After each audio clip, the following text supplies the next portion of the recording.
The বার্ডসে আপনাকে স্বাগত। একসময় বার্ড বলা হতো তাদের, যারা কণ্ঠে তুলে আনতেন গল্প, ইতিহাস এবং অনুভূতির সুর। আজকের ব্যস্ত জীবনে যখন বই পড়ার সময় বের করা দুঃসাধ্য, তখন পাঠককে সাহিত্যের কাছে ফিরিয়ে নিতে আমাদের এই ছোট্ট প্রয়াস। আজকের গল্প নিবারণের বারণ নেওয়া হয়েছে বাংলা সাহিত্যের অন্যতম শ্রেষ্ঠ কথাশিল্পী আশাপূর্ণা দেবীর লেখনী থেকে। তিনি ছিলেন বিংশ শতাব্দীর অন্যতম প্রগতিশীল এবং জনপ্রিয় এক লেখিকা। রক্ষণশীল যৌথ পরিবারে বড় হওয়া এবং প্রাতিষ্ঠানিক শিক্ষা না থাকা সত্ত্বেও নিজের অদম্য ইচ্ছায় সাহিত্য জগতে এক অনন্য স্থান তৈরি করেছিলেন তিনি। 1976 সালে প্রথম নারী হিসেবে ভারতের সর্বোচ্চ সাহিত্য সম্মাননা জ্ঞানপীঠ পুরস্কার লাভ করেন। তিনি ছিলেন বিংশ শতাব্দীর অন্যতম প্রগতিশীল এবং জনপ্রিয় এক লেখিকা। রক্ষণশীল যৌথ পরিবারে বড় হওয়া এবং প্রাতিষ্ঠানিক শিক্ষা না থাকা সত্ত্বেও নিজের অদম্য ইচ্ছায় সাহিত্য জগতে এক অনন্য স্থান তৈরি করেছিলেন তিনি। 1976 সালে প্রথম নারী হিসেবে ভারতের সর্বোচ্চ সাহিত্য সম্মাননা জ্ঞানপীঠ পুরস্কার লাভ করেন তার বিখ্যাত কালজয়ী উপন্যাস প্রথম প্রতিশ্রুতির জন্য। মধ্যবিত্ত বাঙালি সমাজের ভেতরের রূপ এবং বিশেষ করে নারীদের মনস্তত্ত্ব ও অধিকারের কথা তার লেখায় অবলীলায় উঠে এসেছে। তবে আজকের গল্পটি একটু ভিন্ন স্বাদের। আমাদের দৈনন্দিন জীবনের চেনা খামখেয়ালিপনা আর মিষ্টি হাসির মোড়কে সাজানো আশাপূর্ণা দেবীর চমৎকার একটি গল্প, নিবারণের বারণ।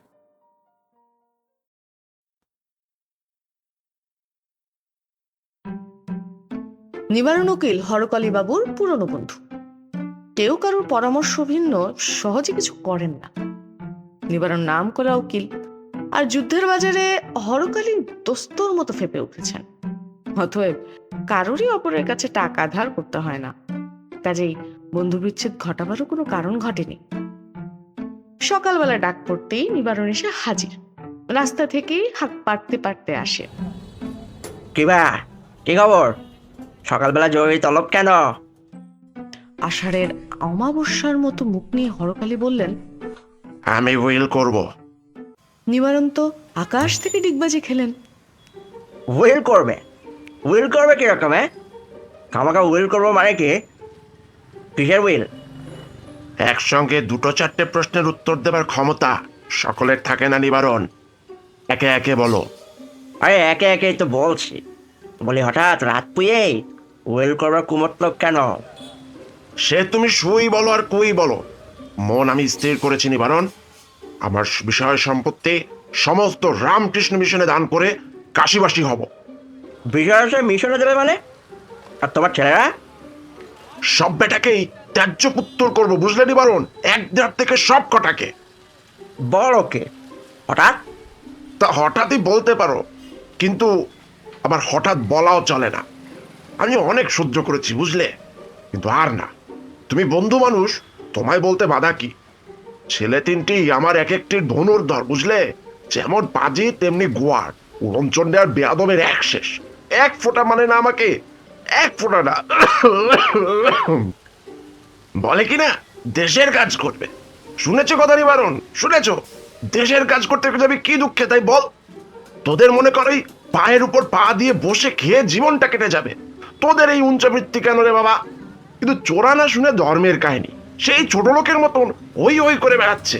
আবার বলে কিনা আমি সেকেলে, আমি বুড়ো। হ্যাঁ, নিজের বাপকে বলে কিনা সেকেলে বুড়ো। নিবারণ হাসি চেপে বললেন, হ্যাঁ, কি ভীষণ বেয়াদবি! নিজের বাপকে বলে বুড়ো? তাই এর ছেলেদের শিক্ষার দরকার বই কি? তাহলে উইল করাই হোক, কি বলো? নিশ্চয়ই, এক্ষুনি। এই নাও কাগজ কলম, খসড়াটা হয়ে যাক। হ্যাঁ, হয়ে যাক। নিবারণ লিখতে শুরু করেন। হরকালী বলে যান। হরকালীর তিন ছেলের যাবতীয় দোষ বর্ণনা করে অবশেষে লেখা হলো। যেহেতু তার ছেলেরা এরূপ অবাধ্য দুর্বিনীত লক্ষ্মী ছাড়া, সেহেতু হরকালী তার নগদ 30,000 টাকা রামকৃষ্ণ মিশনে দান করতে ইচ্ছুক। বাড়িখানাও বিক্রি করা হবে। সে টাকা হরকালীর নিজের ভবিষ্যতের জন্য থাকবে, কারণ কাশি বাস করলেই তো আর বাবা বিশ্বনাথ দুবেলা ভাত জোগাবে না। নিজের সম্পূর্ণ ইচ্ছায় সজ্ঞানে সুস্থ শরীরে 3 ছেলেকে ত্যায্য পুত্র করলেন হরকালী। নিবারণ লিখে টিকে কলমটি নামিয়ে বলে, একেবারে ত্যায্য পুত্রই করে ফেললে হরকালী, একটু দয়াধম্ম। হরকালী তেলে বেগুনে চলে ওঠেন। দয়াধম্ম? দয়াধম্ম কি এ? ওদের দেখে নেবো না আমি? কত দানে কত চাল দেখিয়ে ছাড়বো না? বাপকে মানবে না? বাপ বুড়ো, এখন বোঝো সুখ। ত্যায্যপুত্র করবো না? আলবাত করবো, 100 বার করবো। কালি ঘাড় ধরে বার করে দেবো বাড়ি থেকে সব কটাকে। বলি আমাকে তোদের দরকার না তোদের নিয়ে আমার দরকার? হ্যাঁ, আমার কি, একটা সুটকেস সাথে করে কাশি চলে যাবো, ব্যাস। টাকা দেবো, পেশাদ খাবো, কার কি তক্কা রাখি? হ্যাঁ, কাশি যাওয়াই ঠিক করলে তাহলে? তাহলে মানে? এখনো আবার তাহলে কি? এই উইল আজই রেজিস্ট্রি করবার দরখাস্ত দাওকে, যাও, একদিনও বিলম্ব নয়। কাশি যাবার জন্য অস্থির হয়ে উঠেছি আমি। বাড়িতে আমার এক দণ্ড সুখ নেই, বুঝলে? যারা হাত পায়ে কাশিবাসি হব, এর চেয়ে সুখ আর কি আছে বলো? একটা সুটকেস, একখানি রেলওয়ে টিকিট, আর আমি, ব্যাস। তা যা বলেছ হরকালী, তাহলে তুমি মন স্থির করেই ফেলেছ? হ্যাঁ, কি বারে বারে সন্দেহ করছো তুমি নিবারণ? হ্যাঁ হ্যাঁ হ্যাঁ, হলো। আর না না, তাই বলছি আর কি, রাগ করো না। আচ্ছা, দেখি এটার কি ব্যবস্থা করা যায়। নিবারণ উঠে দাঁড়ালো। উইলের খসড়াটা পকেটে পুরে একটা হাই তুলে একটু ইতস্তত করে এদিক ওদিক তাকিয়ে বলে উঠেন, হরকালী, তোমার এই গড়গড়াটা একেবারে রূপর না? হরকালী গর্বিতভাবে বলেন, তাতে আর সন্দেহ আছে? কাটি রূপো দিয়ে গড়ানো, 250 ওজন জিনিসটা। আজকাল বাজারে ওর দাম। হ্যাঁ হ্যাঁ, অনেক দাম। কিন্তু এটা তো তুমি আমায় প্রেজেন্ট করতে পারো না? হতবুদ্ধি হরকালী অবাক সুরে বলেন, প্রেজেন্ট? প্রেজেন্ট মানে? হঠাৎ কি হলো তোমার? বিয়ে না জন্মতিথি? আরে সেসব কিছু নয়, মানে আর কি, এটা তো আর তোমার কোনো কাজে লাগবে না, তাই না? কেন, হঠাৎ কি আমি ধূমপান ছেড়ে সাধু বনে গেলাম নাকি? হ্যাঁ, তা নয়, মানে একটা সুটকেসের ধরবে তোমার, জামা কাপড়ও তো নিতে হবে 4টি।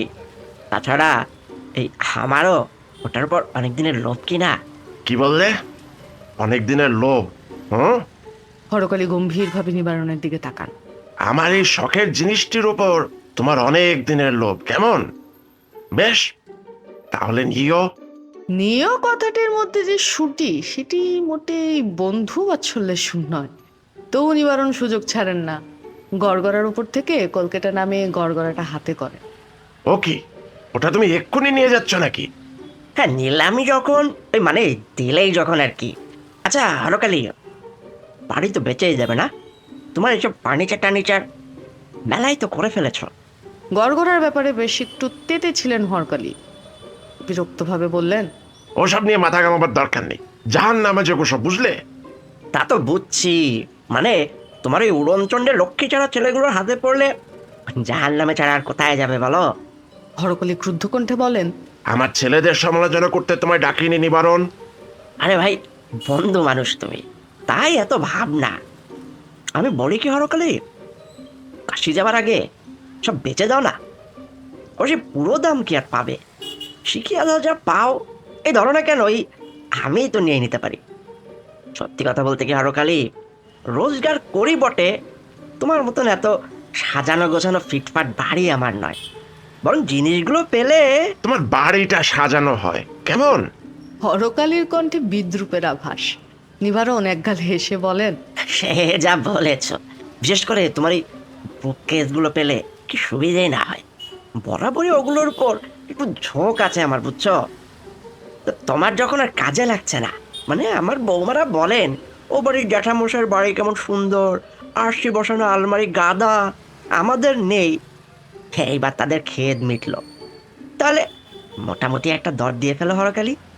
মানে নেহাত দেওয়া বলেই 200-400 টাকা দেওয়া, নইলে আমার কাছে আবার দরদাম। হ্যাঁ, হরকালী জ্বলন্ত দৃষ্টিতে নিবারণের দিকে মিনিট খানেক তাকিয়ে বলেন, বৌমাদের আর ক্ষেত থাকে না কেমন? আর বুক কেসগুলো হলো তোমার, আর তোমার ছেলেদের। ছেলেদের সে তুমি ইচ্ছে করে যদি কিছু দাও মাথায় করে নেবে, মানে চিরদিনের মতো কাশিবাসি হওয়ার আগে নিশ্চয় কিছু দিয়ে যাবে তুমি, না? নিজের ভাইপোর মতনই তো ভালোবাসো। তা তোমার ওই ছোট গাড়িখানা আমার মেজর ছেলেটাকে দাও না ভাই। সে ডাক্তার মানুষ, আলাদা একটা গাড়ি থাকলে সুবিধেই হয়। ও, তাহলে গাড়িটাও তোমার চাই? আমার নয়, নিবারণ উদাস ভাবে বলেন, আমার ছেলের। ছোট একটা গাড়ির ইচ্ছে তার বরাবরের। আর তোমার নিজের উড়নচণ্ডে হতভাগ্য ছেলেদের যখন ত্যায্যপুত্র করেই দিচ্ছ, তখন আমার সোনার চাঁদ নেপেনকে বেশ কিছু দিয়ে তো যাবে তুমি। চপরাও, হঠাৎ চিৎকার করে ওঠেন হরকালী। তোমার ছেলেদের গুণের কথা আর বলতে হবে না। বলি, আমার ছেলেদের হতভাগা উড়নচণ্ডে বলবার কি রাইট আছে তোমার নিবারণ? কি রাইট আছে? হ্যাঁ, আহা, চড়ছো কেন হরকালি? রাইট বলো আর প্রমাণ বলো, সে তো আমার পকেটেই আছে। আর মোটের ওপর আমার কথাগুলো যেন ভুলো না। আমি বরং এই এখনই গিয়ে একটা লরি পাঠিয়ে দিই গে, আলমারিটার মেঘের জন্য আর কি। আর নেপেনকেও বলি গে, গাড়ির ভাবনা তোর গুছলো। আর হরকালি, কি যে বলে তোমায় ধন্যবাদ জানাবো, আজকের বাজারে এত সব জিনিস জোগাড় করা। তাহলে আমার কাশিবাসে তোমার খুব সুবিধা হচ্ছে। হরকালীর স্বর ভীষণ। নিশ্চয় নিশ্চয়, সে আর বলতে। অবশ্য ছেলেগুলোকে ত্যায্যপুত্র না করলে এত সব কিছুই হতো না। সেটাও সেটাও তাহলে তোমার পক্ষে রীতিমতো লাভ। হরকালীর স্বর বিভীষণ। সংসারের দিক দিয়ে দেখতে গেলে লাভ কেমন? তোমার সুবিধে, তোমার ছেলেদের সুবিধে, তোমার বৌমাদের সুবিধে। বলিয়ে নিবারণ, তোমার গোষ্ঠীর সুবিধে করবার জন্য আমি কাশিবাস করতে যাব ভেবেছো? তা ভাই, কারো সর্বনাশ কারো পৌষ মাস, এ তো জগতের রীতি। নিকুচি করছে তোমার রীতির। উইল ফেরত দাও, ফেরত দাও আমায় শিগগির। সে কি হে, এত কষ্ট করে লেখালে। আমার খুশি লিখিয়েছি, আমি আর খুশি ছিঁড়ব। দিয়ে দাও। নিবারণ করুণ মুখে বলেন, তাহলে উইল বাতিল, আর ছেলেদের ত্যায্যপুত্র? করব না। হলো? আর ওরা তোমাকে অপমান করবে, বুড়া বলবে। আলবাত বলবে। তোমাকে তো বলতে যায়নি। বুড়ো বলবে না তো কি তরুণ বলবে আমাকে? সরে পড়ো হে নিবারণ, সরে পড়ো। মতলব বোঝা গেছে তোমার। হরকালী মিত্তির ঘাসের বিচি খায় না, বুঝছো? পকেট থেকে উইলখানা বার করে নিবারণ দুঃখিত হয়ে বললেন, মতটা বদলালে তাহলে? হ্যাঁ হ্যাঁ হ্যাঁ, হলো। তাহলে যাই, আর কি করব, সকালবেলা জোটমোট খানিক সময় নষ্ট। আশাভঙ্গের হতাশ মুখ নিয়ে নিবারণ গড়গড়াটি নিয়ে উঠে দাঁড়ালেন। ওটা নিচ্ছ মানে?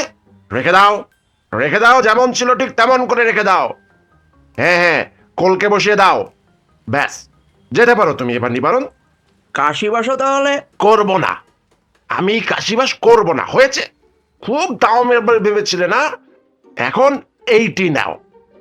বয়সের মর্যাদা ভুলে পাকা চুল হরকালী মিত্তির নিবারণ উকিলের মুখের সামনে চির বিশিষ্ট আঙুল দুটি নেড়ে দেন।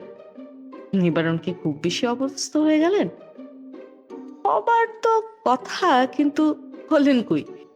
দিব্যি তো প্রসন্ন মুখে ছুরি ঘোরাতে ঘোরাতে বাড়ি ফিরলেন।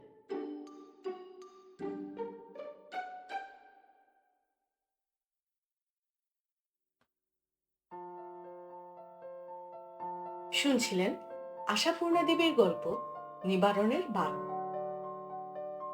কমেন্ট সেকশনে আমরা অপেক্ষা করব আপনাদের মূল্যবান ফিডব্যাকের। আপনাদের যে কোনো ধরনের সাজেশন আমাদের জন্য অনেক মূল্যবান। একই সাথে যদি চান যে আপনার লেখা গল্প বার পড়ে শোনার, তাহলে প্লিজ ডিসক্রিপশনে দেওয়া মেইল অ্যাড্রেসে পাঠিয়ে দিন আপনার গল্পটি। আমরা কিছু মৌলিক নতুন গল্পের সন্ধানও করছি। সেই পর্যন্ত আমরা দ্য বার্বস তাদের জন্য যারা এখনো গল্প ভালোবাসে।